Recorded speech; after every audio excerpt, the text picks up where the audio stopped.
Bonjour à tous et bienvenue dans cette vidéo étude de cas sur le SEO, le taux de conversion et aussi le UX, donc l'expérience utilisateur qui est nécessaire sur les pages web d'un site internet. Je vais vous expliquer en quelques minutes avec un tuto très précis comment justement retravailler vos pages et vos visuels, une page pour que ce soit beaucoup plus facile d'un point de vue expérience utilisateur, mais également que ça serve le SEO dans la même étude de cas. Générique.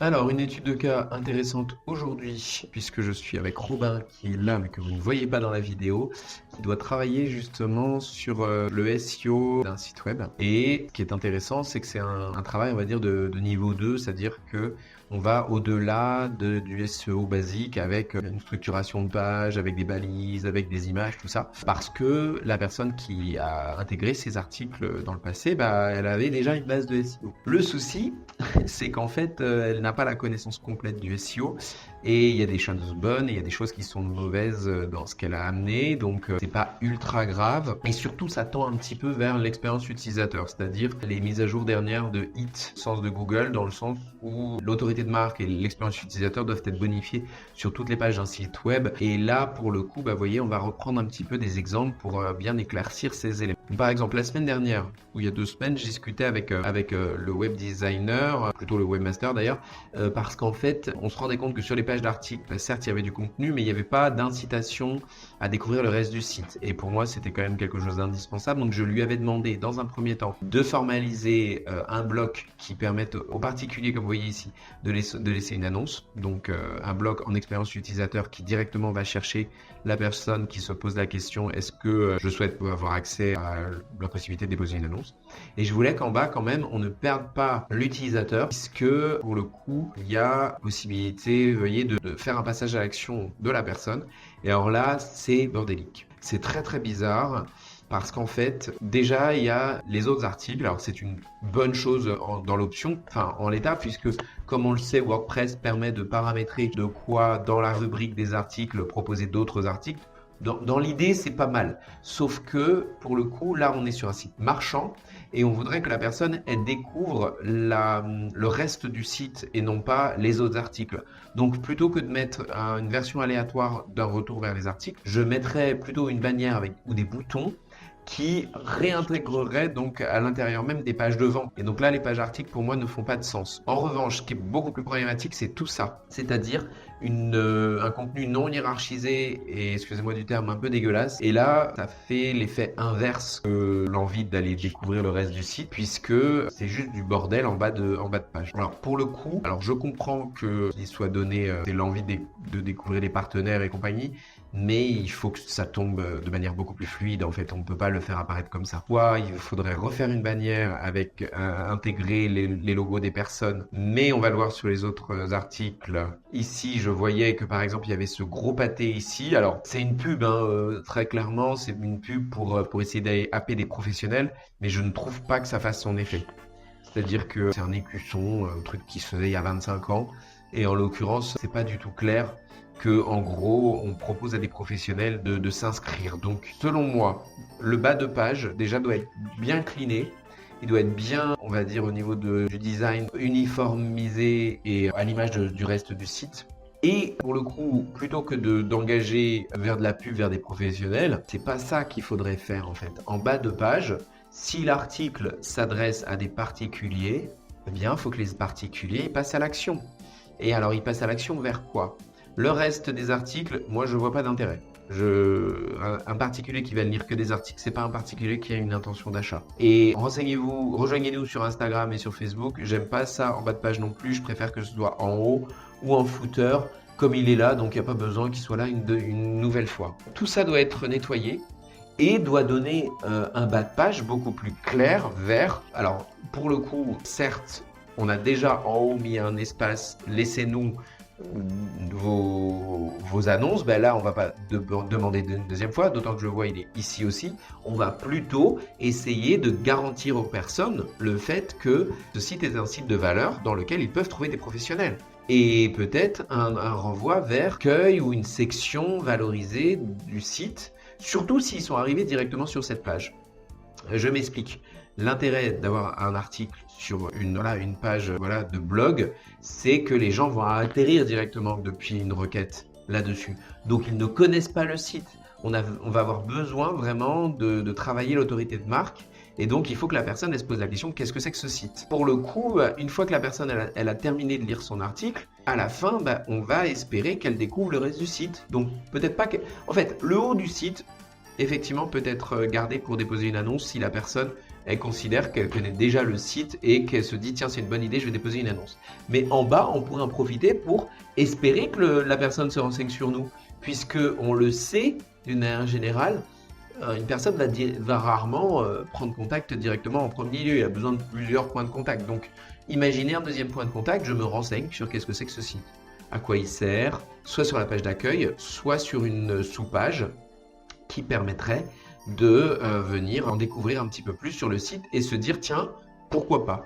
Un jour, pourquoi pas? Donc ça, ce serait pour le bas de page. Moi, j'aime bien les boutons d'appel à l'action. Et j'aime bien que ce soit clair, net et précis et que ce soit un peu différencié par le reste du texte. Alors, vous me diriez, bah oui, mais là, il y a déjà écrit ça. Attention, ça n'est pas la même chose. Ce dont je parle en bas, c'est vraiment de l'expérience utilisateur avec un bouton comme du marketing, avec du copywriting qui doit passer à l'action. Ici, ce qui est là dans l'espace avec un encre, c'est du SEO, c'est du référencement naturel. Alors certes, c'est bien si les gens cliquent dessus, ça donne des bonnes indications à Google.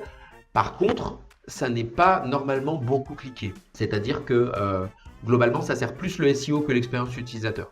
Et donc, c'est pour ça que c'est bien de le mettre quand même. On ne sait pas l'un ou l'autre, c'est l'un et l'autre. Après qu'ils soient aussi proches l'un de l'autre, je ne suis pas sûr que ce soit utile. Je l'aurais remonté peut-être un peu plus haut, dans un lien interne, plus naturellement, qui se coule plus facilement dans l'article. Donc maintenant, j'en viens au contenu de l'article. Pour le coup, les titres me dérangent pas sur la balise principale. Donc là, on est sur le H1. Il est clair, net, précis, ça me va. En revanche, les sous-titres, je les trouve un peu courts. En sous-titrage sur un article, il faut quand même qu'on ait du jus. Il faut quand même qu'on ait des mots-clés et des expressions de recherche. Et là, je trouve ça un peu court dans le sens où ça reste des mots sans doute cliqués, ou dans lesquels il y a des intentions de recherche. Vous voyez, je vois bien une H2, donc c'est bon. En revanche, je ne vois pas de longue traîne. Et longue traîne, c'est donc une spécificité en SEO, c'est-à-dire quelque chose qui vient préciser un peu plus la requête et aussi un peu l'autorité de marque. En tout cas, la longue traîne ne spécifiera pas l'autorité de marque, mais disons qu'elle viendra, en tout cas, au sens de Google, plus spécifier le tout. Donc, ce qu'il faudrait faire, c'est prendre la totalité de l'élément, dire à, mettons, un robot génératif de type ChatGPT, voici les 1, 2, 3, 4, 5, les 5 titres qui sont des H2 sur ma page ici. Comment peux-tu me bonifier ces titres-là pour qu'ils répondent à une intention de recherche et qui permettent de réaliser plutôt des balises longue traîne que ces balises-là qui aujourd'hui sont trop courtes. Alors il y a deux choix, soit on copie-colle tout l'article et ça peut être long, soit on va directement grâce à Web Developer aller chercher les sous-titres et on donne au robot génératif du choix, donc ChatGPT, Bard et compagnie, que les sous-titres. En l'occurrence, tu n'as pas besoin de prendre tout l'article, tu vois, tu prends que les H2. Pour le coup, c'est très problématique des sous-titres qui ont que 4 mots ou 5 mots. Alors vous allez me dire, oui, mais c'est clair, au moins ça vend ce que ça vend. Certes, sauf que l'article en question, il arrive peut-être après plein d'autres sites qui ont beaucoup plus d'autorité que nous. Donc qu'est-ce qui nous permettra de passer devant ? Ce qui nous permettra de passer devant, ce sont des balises de longue traîne. Donc des balises de longue traîne, ça veut dire des titres qui sont un peu plus longs. Attention, il ne faut pas que ce soit trop long non plus pour pas que ce soit imbuvable. D'accord ? C'est un juste équilibre. Peut-être que certaines balises vont rester identiques. Je pense ça, par exemple, c'est possible que ça reste quoique. Et d'autres vont devoir être travaillées avec plus de longueur, tout simplement pour être plus spécifiques. Autre élément de retravail, et pour le coup assez chiant, c'est l'usage du gras. Oui, l'usage du gras peut être utile en SEO, dans le sens où tout changement de caractère d'un texte va faire un warning à Google du genre « regarde ici ». Mais alors d'un point de vue expérience utilisateur, c'est une tannée. C'est horrible. On ne peut pas lire un truc pareil. Moi j'ai l'impression que ça a été écrit par quelqu'un qui découvre Word et qui se dit tiens, je vais mettre du gras à certains endroits, quoi. Ça ne va pas. Pour le coup, il faut un juste équilibre, encore une fois, au niveau expérience utilisateur, entre l'usage d'un paragraphe classique et, par certains endroits, un peu de gras. Celui-là, à la rigueur, je vous dirais, ça peut aller encore. Et encore, garage, cave, grenier, c'était pas nécessaire. Moi, je trouve que le gras doit s'utiliser de manière vraiment très légère, effectivement, pour attirer l'attention de Google quelque part, mais c'est surtout pour attirer l'attention de la personne qui lit. Et s'il y en a trop, comme ici, un mot sur deux, moi, j'ai juste pas envie de lire, quoi. C'est juste pas possible. Quelque chose qui peut, par contre, être fait plutôt qu'utiliser le gras, ce serait d'utiliser des puces plutôt que du gras. Un peu comme quand on écrit une publication sur les réseaux sociaux. On n'est pas obligé de faire que des phrases. On peut faire aussi début de phrase, liste à puces, 1, 2, 3 réellement. Bon, après, ça te demande de revoir toute la structure de l'article complet. C'est peut-être un peu lourd, mais c'est vrai que la liste à puces, Google aime bien aussi. Au niveau de l'équilibre entre les images et les textes, je trouve qu'il n'y en a pas assez. Les images, là, pour le coup. Il y en a une ici, ça, c'est pas une vraie image. Mais je pense que des images qui illustrent la TVA devraient être un petit peu plus là. Il faudrait qu'il y en ait au moins un ou deux de plus pour favoriser la lecture d'un point de vue expérience utilisateur. En haut, j'ai bien un chapeau. Donc on est bon. En bas, moi j'aimais bien avant mettre des FAQ. Là, on le sait depuis peu, les FAQ ne sont plus valorisés par Google, donc c'est plus nécessaire. Par contre, on va prendre d'autres articles pour essayer de bonifier ces commentaires. Alors, nouvel article. Comment poser des panneaux solaires à moindre coût. Alors, pour le coup, il y a quand même des bonnes choses. Là, je critique beaucoup. Il y a quand même des bonnes choses d'un point de vue SEO, mais c'est vrai que on sent quand même quelqu'un qui n'est pas encore complètement dedans. C'est-à-dire qui a peut-être appris le SEO l'année d'avant ou des lectures. Tu vois, ça par exemple, c'est une très mauvaise balise en sous-titre.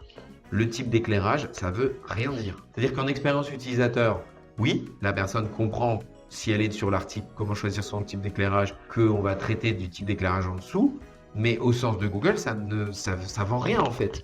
Malheureusement, là, il faut être un peu lourd, mais le système d'éclairage assure à la fois la sécurité, l'esthétisme et la clarté de la maison, que ce soit à l'intérieur ou à l'extérieur. Ce serait plutôt une balise de type quel type d'éclairage existe-t-il à proprement parler au sein même de sa maison. Ça, c'est une balise de longue traîne. La balise de longue traîne n'est pas forcément une question, mais comme on va y répondre par une réponse en dessous, pourquoi pas. Même chose avec ce que je disais, l'usage du gras, c'est juste impensable de faire ça. Et j'ai l'impression que tous les articles sont paramétrés comme ça. Alors là, le formalisme de bas d'article, mais c'est épouvantable aussi. En fait, c'est compliqué parce que là-haut, on parle aux jeux. Alors, peut-être pas dans tous les articles, mais j'ai vu des jeux. Non, c'était peut-être dans l'autre. En fait, quand on parle au jeu, normalement, ça veut dire que c'est une personne qui décide de s'adresser à quelqu'un. Terminer l'article par une formule pompeuse de cet ordre-là, en plus qui fait des kilomètres, c'est pas possible. Pour le coup, ces formules-là, je comprends l'intérêt. Je dis pas que la personne ne l'a pas fait par une bonne volonté. Au contraire, je pense que c'est une bonne idée. En revanche, on peut pas espérer que la personne elle ait envie de faire trois choses. Faut pas lui donner l'option de soit obtenir gratuitement et sans engagement plusieurs devis de prestations, soit déposer son annonce, soit trouver le professionnel. Plus on donne d'options aux gens en marketing et moins ils choisissent. Donc il faut faire des choix malheureusement. Là, il faut non seulement donner un seul CTA à la fin. Donc, je vous invite à déposer votre annonce. Tiens, en voilà un jeu. Quoique normalement on indique qu'ils étaient en haut, donc il n'y a pas besoin maintenant de les mettre deux fois. Et point barre, pour le coup, je ne propose pas trois options en termes de marketing. Mais là, en fait, je sais pas si... En fait, ce qui est compliqué, c'est qu'avec Franck, on avait parlé d'amener cette approche-là de la même manière que la manière là. C'est-à-dire que c'est très bien ici, ça se dépose bien. On pourrait le mettre en bas de page de chaque article. Sauf qu'il faudrait cleaner tout ça en fait. Parce que si je le lis à haute voix, c'est extrêmement lourd. C'est-à-dire qu'on sent j'ai fait un copier-coller sur un Word et à la fin de chaque article, je vais mettre la même chose. Et donc en fait, ça n'est pas naturel du tout. Nous espérons une fois de plus que cet article vous aura éclairé, avec une belle faute d'ailleurs, dans vos recherches sur l'installation des WC. N'hésitez pas à nous contacter pour nous faire part de vos remarques ou si vous souhaitez qu'on traite d'un sujet en particulier. Un côté ultra pompeux qui, nous fait se demander si ça a été rédigé soit par quelqu'un spécifique en rédaction à la chaîne, qui donc n'est pas naturel, soit un robot. Alors, je pense que c'est pas un robot pour le coup. Mais il faudrait nettoyer toutes les bas d'articles. C'est-à-dire que tous ces bas d'articles ne peuvent pas rester de cette manière-là. Il va falloir qu'on vérifie qu'il y ait une uniformisation de fin d'article. Et la fin d'article est vraiment importante pour le coup en expérience utilisateur parce que c'est le moment où on a la fin de lecture de la personne. Donc, soit elle était là vraiment pas utile, enfin dans l'idée de découvrir le reste du site, et très bien, elle va sortir et il n'est pas prévu de l'avoir. Soit elle se dit, tiens, c'est quoi ce site? Et dans ces cas-là, on essaie de la récupérer vers le reste du site. On n'a pas 10 formules de politesse pour lui dire, on espère que ça vous a plu, on est content de ci, on vous invite à... Non, tout ça, c'est trop pompeux. Il faut une formule qui soit beaucoup plus directe, beaucoup plus en éléments un peu travaillés avec un CTA vraiment clair, net et précis. Il faut vraiment un élément qui soit retravaillé dans son approche d'expérience utilisateur. Et les encres, il ne faut pas forcément qu'ils soient à cet endroit-là.